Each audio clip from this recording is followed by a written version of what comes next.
রহমানির রহিম। উপস্থিত প্রিয় এলাকাবাসী এবং পল্লবী ও রূপনগর থানার সম্মানিত নেতৃবৃন্দ, ইতিমধ্যে সবার পরিচয় পর্ব হয়েছে, তাই আমি আর নতুনভাবে পরিচয় করলাম না, সময় সংক্ষিপ্ত।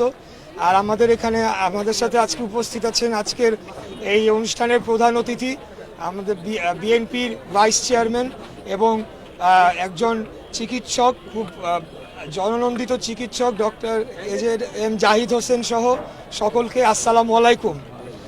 ভাইরা, আমরা আজকে এখানে এসেছি বাংলাদেশ জাতীয়তাবাদী দল বিএনপির পক্ষ থেকে আমাদের নেতা জনাব তারেক রহমান এবং আমাদের নেত্রী দেশনেত্রী বেগম খালেদা জিয়া, ওনাদের নির্দেশে আমরা এসেছি এই যে আজকে এখানে যে আগুন লেগেছে সেখানে যারা ক্ষতিগ্রস্ত তাদের পাশে দাঁড়াতে।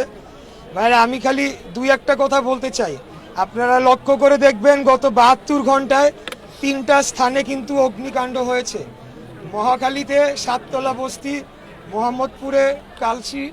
আমি খালি বলতে চাই সরকারের উদ্দেশ্যে যে আমরা এই যে আজকে এখানে আমরা এই এশিয়ার সুইজারল্যান্ড দেখতে এসেছি নাকি দক্ষিণ এশিয়ার সিঙ্গাপুর দেখতে এসেছি, সেটি আপনারা জনগণের কাছে খোলাসা করে বলবেন।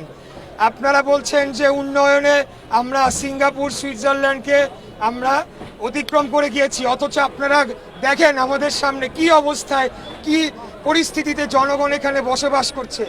এই খোলা নর্দমার উপরে বাঁশ দিয়ে টিনের ঘরের মধ্যে আমাদের জনগণরা বসবাস করছে, আর তারা হাজার হাজার কোটি টাকা লুটপাট করে দেশের বাইরে নিয়ে তারা বলছে দেশে নাকি উন্নয়নের জোয়ার আর জোয়ার। তো যাই হোক, এটা জনগণ সব বুঝে। আমাদের একটাই এখন সমাধান, সেটি হলো একটা জনগণের সরকার প্রতিষ্ঠা যতদিন না হবে ততদিন বাংলাদেশের কোনো সমস্যারই সমাধান হবে না। তো আমরা বাংলাদেশ জাতীয়তাবাদী দল আমাদের নেতৃত্বের জনাব তারেক রহমান এবং দেশনেত্রী বেগম খালেদা জিয়ার নেতৃত্বে আন্দোলনে রয়েছি।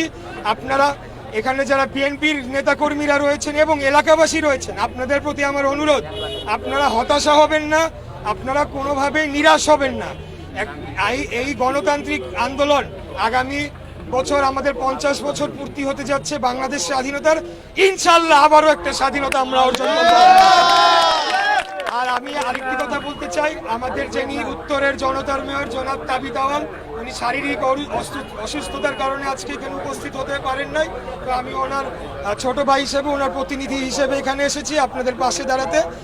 ইনশাল্লাহ সবসময় আপনারা আমাকে আপনাদের পাশে পাবেন, বিপদে আপদে সুখে দুঃখে। এই বলে আমি আমার বক্তব্য শেষ করছি। আসসালামু আলাইকুম, বাংলাদেশ জিন্দাবাদ। আরেকটি কথা আমি বলতে চাই, আসলে এই কথাটি না বললেই না। আমার আসলে হাসান চাচার কথা যখনই আমি মনে করি আমার চোখ থেকে পানি আটকানো খুব কষ্টকর হয়ে যায়। আমি ওনার অত্যন্ত কাছের ছিলাম এবং আমাকে নিজের ছেলের মতো দেখতেন। তো আমার এখনো বিশ্বাস হয় না যে হাসান চাচা আমাদের মাঝে নাই। আল্লাহ ওনাকে বেহেশত নসিব করুক, আমি দোয়া করি, আপনাদের সকলের কাছে দোয়া চাই, ওনার জন্য দোয়া করি। আসসালামু আলাইকুম।